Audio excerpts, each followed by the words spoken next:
Hello students, আজকে আমরা class 9-এর একটা চ্যাপ্টার পদার্থের সাধারণ ধর্ম, স্থিতিস্থাপকতা, ইলাস্টিসিটি, এটা ক্লাস 11-এও আছে। ফলে আমি দুটো ক্লাসের জন্য এই যে কমন পোর্শনটা আছে সেটা আলোচনা করব। কয়েকটা পার্টে এটাকে ভাগ করে নিয়েছি।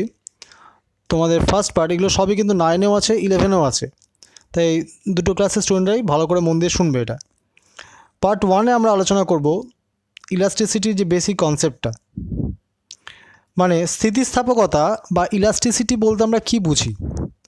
তোমরা দেখেছো যে একটা স্প্রিংকে, তোমাদের অনেকেরই পেনের ভেতরে স্প্রিং আছে দেখবে, স্প্রিংটাকে যদি তুমি এক্সপ্যান্ড করো তারপর ছেড়ে দাও, তাহলে দেখবে সেটা তার আগের অবস্থানে ফিরে আসছে। আবার যদি তুমি এটাকে কম্প্রেস করো, মানে সংকুচিত করো, দেখবে সেটা আবার এক্সপ্যান্ড করে তার আগের অবস্থায় ফিরে আসছে। তার মানে তুমি যদি তাকে ডিফর্ম করার চেষ্টা করো, তাকে যদি বিকৃত করার চেষ্টা করো, সে তোমার ওই এক্সটার্নাল ফোর্সকে অপোজ করবে। তা এই প্রপার্টিটাকে আমরা বলছি ইলাস্টিসিটি বা স্থিতিস্থাপকতা। দেখে নেওয়া যাক সংজ্ঞাটা কী বলছে।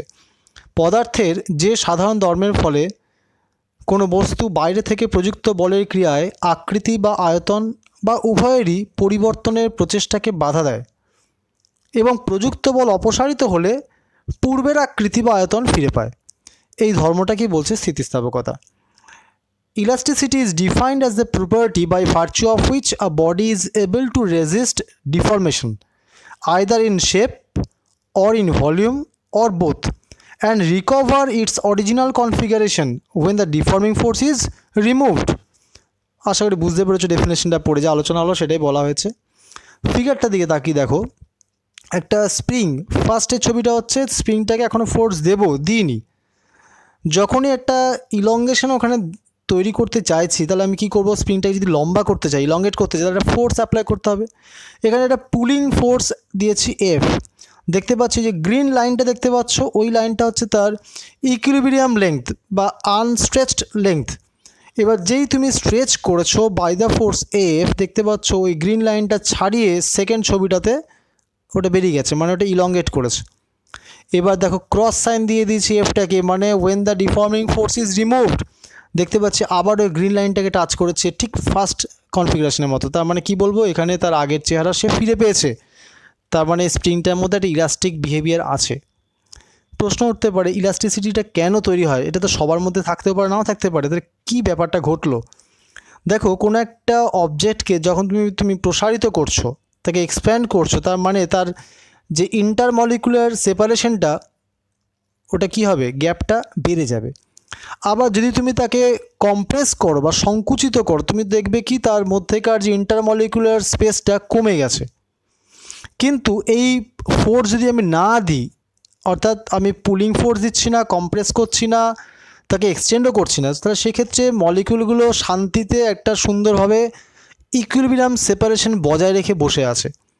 এবার যেই ওই সেপারেশনটা, ইকুইলিব্রিয়াম সেপারেশন মানে সাম্যাবস্থানে যেখানে বসে আছে, সেখান থেকে ওই ডিস্টেন্সটা যদি বাড়িয়ে দিই, ফর এক্সাম্পল মনে করো, তোমাকে উদাহরণ সাপেক্ষে বলছি, 1 সেমি ডিস্টেন্সে তুমি আমি বসে আছি বা দুটো মলিকুল বসে আছে। এবার দুটি মলিকুলকে যদি 1 সেমির থেকে একটু দূরে সরিয়ে দিই, তাদের মধ্যে আকর্ষণ বল ক্রিয়া করবে, আবার তারা 1 সেমি ডিস্টেন্সে ফিরে আসার চেষ্টা করবে। আর যদি তাকে আমি স্কুইজ করে দিই, তাদেরকে সংকুচিত করি, তাহলে ওই 1 সেমি থেকে কমে যেতে পারে ডিস্টেন্সটা, তখন তারা আবার বিকর্ষণ করে কী করবে, আগের 1 সেমিতে ফিরে আসার চেষ্টা করবে। অর্থাৎ তুমি যদি তাকে কম্প্রেস করো বা তাকে এক্সপ্যান্ড করো, দুটো ক্ষেত্রে কি দেখতে পাচ্ছি, সে তোমার এই ফোর্সটাকে অপোজ করছে। তুমি যদি চাও ওকে কম্প্রেস করবে, সে চাইছে এক্সপ্যান্ড করব। তুমি যদি চাও তাকে এক্সপ্যান্ড করবে, সে চাইছে আমি আগের অবস্থায় আবার রিগেন করব। তাহলে এই প্রপার্টিটাকে আমরা বলছি ইলাস্টিসিটি বা স্থিতিস্থাপকতা। এবার ইলাস্টিক বিহেভিয়ার উপর ডিপেন্ড করে কয়েকটা বডির নাম আছে, নামগুলো শুনে নাও। পারফেক্টলি রিজিড বডি বা পূর্ণ দৃঢ় বস্তু। দৃঢ় বস্তু ওয়ার্ডটার মধ্যে বুঝতে পারছো যে এই ক্ষেত্রে ইন্টারমলিকুলার স্পেসটাকে তুমি বাড়াতেও পারবে না, কমাতেও পারবে না। তার মানে এই মলিকুলার সেপারেশন বা ডিসপ্লেসমেন্টটা সম্ভব না। দেখো ডেফিনেশন কি বলছে, যে বস্তুর উপর বাইরে থেকে যে কোনো মানের বল প্রযুক্ত হলেও তার বিভিন্ন অংশের মধ্যে যদি কোনো আপেক্ষিক সরণ না ঘটে, অর্থাৎ বস্তুর কোনো বিকৃতি না ঘটে, তবে সেই বস্তুকে বলবো পূর্ণ দৃঢ় বস্তু।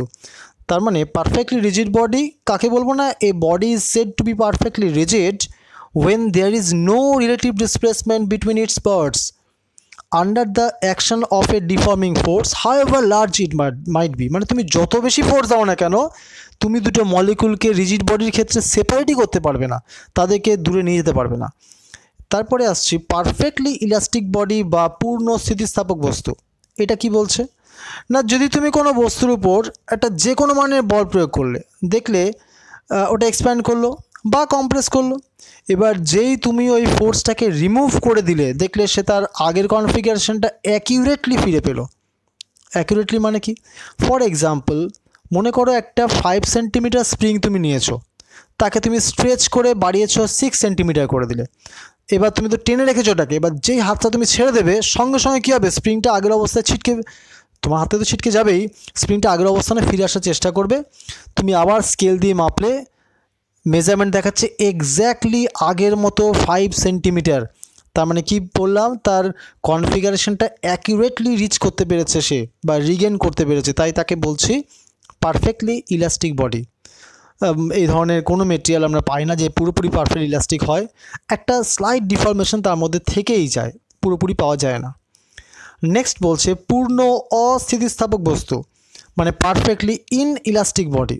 A body is said to be perfectly inelastic or plastic when it maintains its changed configuration even after the removal of the deforming force applied on it. এর মানেটা কি না, তুমি একটা বস্তুকে তুমি এক্সপ্যান্ড করেছো বা কম্প্রেস করেছো, দেখলে যখন তুমি ওই ডিফর্মিং ফোর্সটাকে রিমুভ করলে ওই বডিটা তার আগের অবস্থান আর ফিরে যাওয়ার চেষ্টাই করছে না, ও ওই স্ট্রেচড বা ওই বিকৃত আয়তনেই থেকে গেছে। তার মানে এই বস্তুটাকে আমরা কী বলবো, অস্থিতিস্থাপক বা ইনইলাস্টিক, মানে এর মধ্যে ইলাস্টিসিটি নেই, দ্যাট ইজ কল্ড প্লাস্টিক। এবার আসছি, এগুলোও পাওয়া যায় না পারফেক্টলি, এই ওয়ার্ডটা তো তোমরা জানো, এগুলো পাওয়া যায় না। আংশিক স্থিতিস্থাপক বস্তু বা পার্টলি ইলাস্টিক বডি, এই বডিটাই বেশি নেচারে পাওয়া যায়। পার্টলি ইলাস্টিক মিন্স তার মধ্যে একটা ডিফরমেশন বা একটা কনফিগারেশনের চেঞ্জ থেকে যাবে। তারপরে তুমি একটা বল প্রয়োগ করলে, বল প্রয়োগ করে তাকে তুমি কী করলে, তাকে আয়তন বা আকারে বাড়িয়ে দিয়েছো বা কমিয়ে দিয়েছো, যেই তুমি ফোর্সটাকে রিমুভ করলে ও তার আগের অবস্থানে ফিরে আসবে, কিন্তু অ্যাকুরেটলি আসবে না। যেমন আমরা একটা এক্সাম্পল দিয়েছিলাম, 5 সেমি স্প্রিংকে তুমি টেনে লম্বা করেছিলে 6 সেন্টিমিটার, তুমি যেই ছেড়ে দিলে যদি অ্যাকুরেটলি 5 সেন্টিমিটার হয় তখন তুমি তাকে কী নামে ডেকেছিলে, পারফেক্টলি ইলাস্টিক বা পূর্ণ স্থিতিস্থাপক বলেছিলে। কিন্তু যদি 5.1 হয়ে যায় বা 5.2 হয়ে যায় তখন তো সেটা পারফেক্টলি হলো না, তখন সেটা হবে পার্টলি ইলাস্টিক বা আংশিক স্থিতিস্থাপক বস্তু। এবার আসছি, তুমি কি যত খুশি ফোর্স দিয়ে টানতে পারবে বা কম্প্রেস করতে পারবে? না, এটা লিমিট আছে। তুমি সেই লিমিটটা ক্রস করলে কিন্তু বিপদ ঘটবে। স্থিতিস্থাপক সীমা মানে তুমি একটা রাবার ব্যান্ডকে হাতে নিয়ে মনে করো বিশাল ধরে ফোর্স দিলে, যা রাবার ব্যান্ড তো ছিঁড়ে যাবে। তাহলে তুমি কতক্ষণ পর্যন্ত বা কত অ্যামাউন্টের ফোর্স দিলে তুমি রাবার ব্যান্ডটাকে টানতেও পারবে অথচ এটা ছিঁড়বে না? কী করে সম্ভব? না, বলছে বাইরে থেকে প্রযুক্ত বলের মান একটা নির্দিষ্ট উচ্চসীমা যদি অতিক্রম করে তাহলে দেখবে প্রযুক্ত বল অপসারণের পরেও বস্তুটি পূর্বের আকারে বা আয়তনে সম্পূর্ণভাবে ফিরে পাচ্ছে না, একটা স্থায়ী বিকৃতি ঘটে গেছে। মানে একটা লিমিট ক্রস করলে আয়দা ছিঁড়ে যেতে পারে কোনো কোনো ক্ষেত্রে, অথবা দেখা যাবে সে তার আগের অবস্থানে ফিরে আসার চেষ্টাই করছে না, ওই চেঞ্জড কনফিগারেশনে রয়ে গেছে। তাহলে whenever the magnitude of the deforming force crosses a certain maximum limit called elastic limit, the body does not completely regain its original shape or size after the removal of that force, but acquires a permanent set or deformation. Now elastic limit এটা কার উপর depend করবে? না, এটা depend করবে একটা তামার তার, একটা কপার ওয়্যারকে তুমি যে ফোর্স দিয়ে টানছো, একটা রাবার ব্যান্ডকে নিশ্চয়ই সেই ফোর্স দিয়ে টানতে পারবে না। তার মানে এটা ডিপেন্ড করছে নেচার অফ দ্য মেটেরিয়ালের উপর। ডিফারেন্ট মেটেরিয়ালের ইলাস্টিক লিমিট ডিফারেন্ট হবে। এখান থেকে একটা ছোট্ট প্রশ্ন আসে যে স্টিল আর রাবার এর মধ্যে which is much more elastic, ইস্পাত না রাবার, কোনটা তোমাদের মনে জাগবে? স্যার এটা তো বাজে প্রশ্ন করলেন, সবাই জানে রাবার হচ্ছে ইলাস্টিক, আমি তো রাবারটা খুব সহজেই টানাটানি করতে পারি, স্টিলের তারকে করতে পারবো না? এটা আমাদের একটা ভুল কনসেপ্ট, এইভাবে হয় না। যে বডিকে বা যে অবজেক্টের, অবশ্যই ইলাস্টিক, যে অবজেক্টের ইলাস্টিক লিমিট যত বেশি সেই বস্তুটা তত বেশি ইলাস্টিক। তুমি একটা স্টিলের তারকে যে ফোর্স দিয়ে এক্সটেন্ড করছো ওই ফোর্স যদি তুমি রাবারকে দিতে ও তো ছিঁড়ে যাবে। তার মানে স্টিলের ইলাস্টিক লিমিট বেশি, তাই তার ডিগ্রি অফ ইলাস্টিসিটিটা বেশি। তার মানে ডিগ্রি অফ ইলাস্টিসিটি এটা মেজার করছি কী দিয়ে? তার ইলাস্টিক লিমিটে ভ্যালু দিয়ে। এটা মনে রেখো। এবার আসবো স্থিতিস্থাপকতা বা ইলাস্টিসিটিকে কোন কোন ফ্যাক্টর অ্যাফেক্ট করতে পারে। প্রথমে আসছি টেম্পারেচার বা তাপমাত্রা। তোমরা জানো যে সকল পদার্থেরই যদি উষ্ণতা তুমি বাড়িয়ে দাও তার ইলাস্টিসিটি প্রপার্টিটা কমে যাবে, কিন্তু একটা এক্সেপশন আছে, ইনভারে যদি তুমি টেম্পারেচার চেঞ্জ করো এর ইলাস্টিসিটির কোনো চেঞ্জ হবে না। কোনো মানে কি একদম 100%, আমি বলছি 99% হলেও চেঞ্জ হবে না, মানে হবে না বললেই চলে। অশুদ্ধি বা ইম্পিউরিটি, তুমি যদি কোনো একটা ইলাস্টিক সাবস্টেন্সে যদি কোনো একটা ইম্পিউরিটি মিশিয়ে দাও তাহলে তার ইলাস্টিসিটি কমতেও পারে বাড়তেও পারে। ডিপেন্ড করছে যে তুমি যে ইম্পিউরিটিটা মেশাচ্ছ তার ইলাস্টিসিটিটা যার মধ্যে মেশাচ্ছ তার থেকে বেশি না কম। যেমন মনে করো তুমি যদি লোহার সঙ্গে যদি কার্বন মিশিয়ে দাও, লোহার সঙ্গে কার্বন, ইলাস্টিসিটি বেড়ে যাবে। সোনার সঙ্গে পটাশিয়াম মিশিয়ে দাও, ইলাস্টিসিটি বেড়ে যাবে। তার মানে ইম্পিউরিটিটাও চেঞ্জ করে দিচ্ছে। নেক্সট পয়েন্ট হচ্ছে উত্তাপন বা শীতলীকরণ, মানে হিটিং আর কুলিং। তুমি একটা অবজেক্টকে একবার উত্তপ্ত করছো, তারপর আবার ঠান্ডা করছো, আবার উত্তপ্ত করছো, আবার ঠান্ডা করছো, এতে কি হয়? তার ইলাস্টিসিটিটা চেঞ্জ করে যায়। কারণটা কি না, তুমি যখনই তাকে গরম করে ঠান্ডা করছো তখন আস্তে আস্তে তার মধ্যে ক্রিস্টাল ফর্মেশন হচ্ছে, মানে বড় বড় আকারের কেলাস তৈরি হচ্ছে। আর যত বড় সাইজে কেলাস তৈরি হবে তত তার ইলাস্টিসিটি কী হবে? কমে যাবে। পরের টপিক বলছে আঘাত। তুমি যদি কাউকে হ্যামার করো, মানে তুমি হাতুড়ি দিয়ে পেটাচ্ছ, রাফ হ্যান্ডলিং করছো, ঠোকাঠকি করছো, তাহলে দেখা যাবে কি এই যে বড় বড় কেলাস তৈরি করলে তাকে যত তুমি পেটাচ্ছ তত তোমার কী হবে? ওই কেলাসগুলো, ওই ক্রিস্টালগুলো কী হবে? ভেঙে ছোট ছোট ক্রিস্টাল তৈরি করবে। আর ছোট ক্রিস্টাল হলে দেখা যাবে তার ইলাস্টিসিটি প্রপার্টিটা বেড়ে গেছে। ওকে, নেক্সট আসছি পদার্থের অবস্থা, স্টেট অফ দ্য মেটেরিয়াল। কঠিন, তরল গ্যাস, সলিড, লিকুইড গ্যাস। এর মধ্যে কী হয়? সলিডের ইলাস্টিক প্রপার্টিটা একটু বেশি, লিকুইডেরটা একটু কম, আর গ্যাসের ক্ষেত্রে কী হয়? অনেকটাই কম। তাহলে সবথেকে বেশি ইলাস্টিসিটি প্রপার্টি কার আছে? সলিডের। এবার আসছি এই যে তুমি ফোর্স দিচ্ছ আর তার জন্য তার মধ্যে একটা ডিফর্মেশন আছে, এর মধ্যে কি কোনো সম্পর্ক আছে? বলছেন পদার্থবিজ্ঞানী রবার্ট হুক, তিনি একটা এক্সপেরিমেন্ট করেছিলেন, এই স্প্রিং নিয়ে ধরে এক্সপেরিমেন্টটা করেছেন। দেখছেন যে তিনি যত বেশি ফোর্স দিয়ে টানছেন, অবশ্যই ইলাস্টিক লিমিটের মধ্যে, লিমিটটা ক্রস করবো না, কারণ এই পুরো চ্যাপ্টারটা আমরা লিমিটের মধ্যেই পড়াশোনা করব। ইলাস্টিক লিমিট ছাড়িয়ে গেলে কী হবে সেটা কিন্তু আমরা এখানে ডিসকাস করব না। তাহলে ইলাস্টিক লিমিটের মধ্যে যদি তুমি একটা স্প্রিংকে টানো, ইলংগেট করবে, যদি আরও বেশি ফোর্স দিয়ে টানো আরও বেশি ইলংগেট করবে। তার মানে ইলংগেশনটা কার উপর ডিপেন্ড করছে? Proportional to the applied deforming force. তার মানে তুমি যতটা বাহ্যিক বল প্রয়োগ করছো তার পরিমাণের সঙ্গে ডিপেন্ড করছে কতটা ইলংগেশন হবে। দেখো লিখেছি যে F proportional to delta L.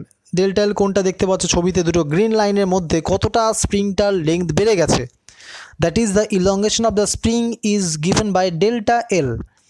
তাহলে আমি লিখতে পারি F proportional to delta L. এই এফটা হচ্ছে এক্সটার্নাল অ্যাপ্লাইড ফোর্স। এবার কেটা কি? কেটার নাম আছে, নাম হচ্ছে অবশ্যই সমানুপাতিক ধ্রুবক, এর নাম হচ্ছে বল ধ্রুবক বা ফোর্স কনস্ট্যান্ট। তাহলে এফি ইকুয়াল টু কত হবে? এফি হচ্ছে মাইনাস কে ডেল্টা এল। তোমাদের প্রশ্ন হবে স্যার এফিটা আবার কোত্থেকে এলো? এফিটা কি? তুমি যখন একটা ফোর্স বাইরে থেকে দিচ্ছ এফ, তাহলে স্প্রিংটাও তোমাকে একটা ফোর্স দিচ্ছে, অপোজিং ফোর্স। সেটা কোন দিকে? তোমার ফোর্সের উল্টো দিকে। এবং ওই ফোর্সটাই ওই স্প্রিংটাকে আবার আগের অবস্থানে নিয়ে যাওয়ার চেষ্টা করবে। That is elastic force acts in opposite to that of the applied force. তাহলে applied force F R elastic force FE দুটোই কী হবে? ইকুয়াল হবে। আর এফই ইজ ইকুয়াল টু কী লিখবো? মাইনাস কে ডেল্টা এল, খুবই অবভিয়াস। এবার বল ধ্রুবক তাহলে কাকে বলবো? এই ফোর্স কনস্ট্যান্টের ডেফিনেশনটা কী করে দেবো দেখে নাও, ছবিটা সে আগের মতোই দিয়েছি। বল ধ্রুবক কাকে বলবো? দেখো তুমি পড়লে নিচে যে পিঙ্ক কালারে দেখতে পাচ্ছ দুটো এক্সপ্রেশন লিখেছি, তুমি পড়লে F is equal to K delta L. তাহলে কে ইজ ইকুয়াল টু কত? F by delta L. তাহলে যদি ডেল্টা এলটা 1 হয়, তার মানে তুমি ইলংগেট করতে চাইছো এটাকে বাই ইউনিট অ্যামাউন্ট, তাহলে কে ইজ ইকুয়াল টু কত হবে? এফ হয়ে যাবে। তার মানে কোনো স্থিতিস্থাপক বস্তুর একক দৈর্ঘ্য বৃদ্ধির জন্য তুমি যে পরিমাণ বল প্রয়োগ করবে তার যে নিউমেরিক্যাল ভ্যালু তার সংখ্যাগত মান তার বল ধ্রুবকের সমান। Force constant of A spring is defined as the force per unit elongation. কিন্তু দেখো এই ইলংগেশনটা কি মানে এই ফোর্স কনস্ট্যান্টটা কি সবার জন্য একই হবে? এটা কি কনস্ট্যান্ট? না, এটাও কিন্তু বিভিন্ন স্প্রিংয়ের জন্য বিভিন্ন হবে। অবশ্য নেচার অফ দ্য মেটেরিয়ালের উপর ডিপেন্ড করতে পারে, স্প্রিংয়ের সাইজ তার কনফিগারেশনের উপর ডিপেন্ড করতে পারে। পরে আমরা অঙ্কে দেখব যে কখন স্প্রিং কনস্ট্যান্টটা চেঞ্জ করে দিতে পারে। একটা স্প্রিংকে তুমি কেটে দাও, সাইজ ছোট করে দাও, একটা স্প্রিং লম্বা আছে তাই কাট করলেও তার ফোর্স কনস্ট্যান্ট চেঞ্জ করে দিতে পারে, সেটা আমরা এক্সাম্পলে দেখব পরে।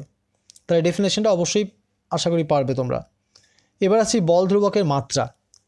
খুব ইজি, এগুলো তোমাদের এমনিই পারবে। কে ইজ ইকাল টু তুমি জানো এফ বাই ডেল্টা এল, যেহেতু F is equal to K delta L, তাহলে K is equal to dimension কী হবে? কে এর মাত্রা এফ এর dimension by delta L dimension. F মানে জানো সবাই জানে M L T minus two, delta L মানে এল, তাহলে আলটিমেট কত পড়ে থাকছে? M T minus two.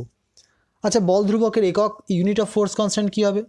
এটাও খুব obvious, F by delta L মানে কি? ফোর্স ডিভাইডেড বাই লেংথ, তোমার dyne per centimetre, newton per metre.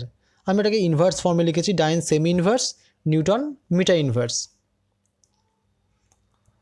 আচ্ছা, ভিডিওটার যদি বিষয়বস্তু বুঝতে পারো তাহলে একটা লাইক দিয়ে আমাকে জানাও যে তোমরা বুঝতে পারলে কিনা, তাহলে বুঝতে পারবো যে আমার এই ভিডিওগুলো তোমরা কতটা বুঝতে পারছো। আর যদি বুঝতে না পারো অবশ্যই কমেন্টে লিখবে। পরবর্তী ভিডিওর জন্য চোখ রাখো চ্যানেলের দিকে। ওকে।